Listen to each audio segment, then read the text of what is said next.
parler des principes d'apprentissage, ou autrement dit, comment apprend-on quelque chose à notre cheval, ce qui est quand même un tout petit peu important puisque c'est ce qu'on va faire tout au long de sa vie.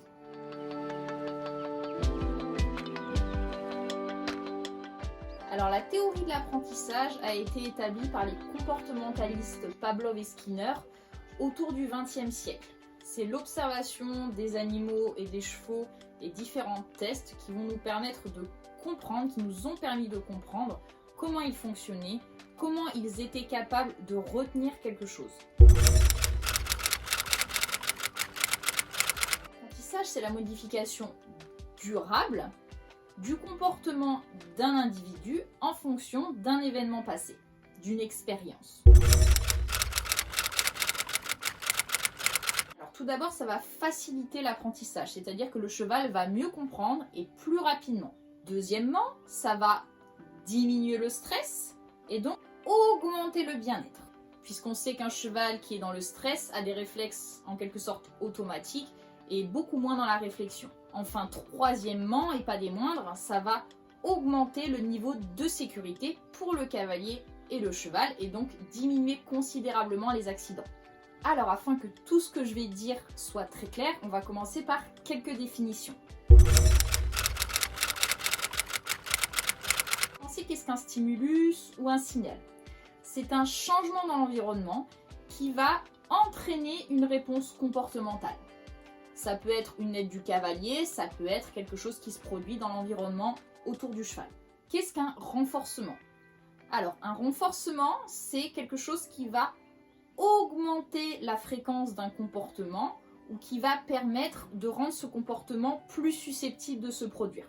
Un renforcement primaire, c'est apporter quelque chose de naturel au cheval. Donc par exemple de la nourriture, de l'eau, un abri. Une ressource fondamentale dont il a forcément besoin. Un renforcement secondaire, c'est une récompense qui aura été apprise par le cheval par conditionnement classique. On va prendre l'exemple du clicker training, donc un bruit et le cheval comprend que cela signifie que ce qu'il a fait était bien.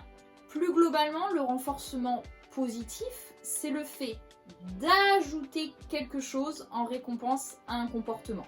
A contrario, le renforcement négatif, c'est une soustraction. Donc c'est l'enlèvement d'un stimulus en récompense à un comportement qui s'est produit. Les apprentissages non associatifs sont en fait des formes d'apprentissage qui se manifestent par la diminution ou l'augmentation d'une réaction face à un stimulus. Les apprentissages associatifs, donc la seconde catégorie, sont des principes d'apprentissage par lesquels le cheval apprend en réponse à un stimulus à effectuer un comportement par association mentale entre les deux.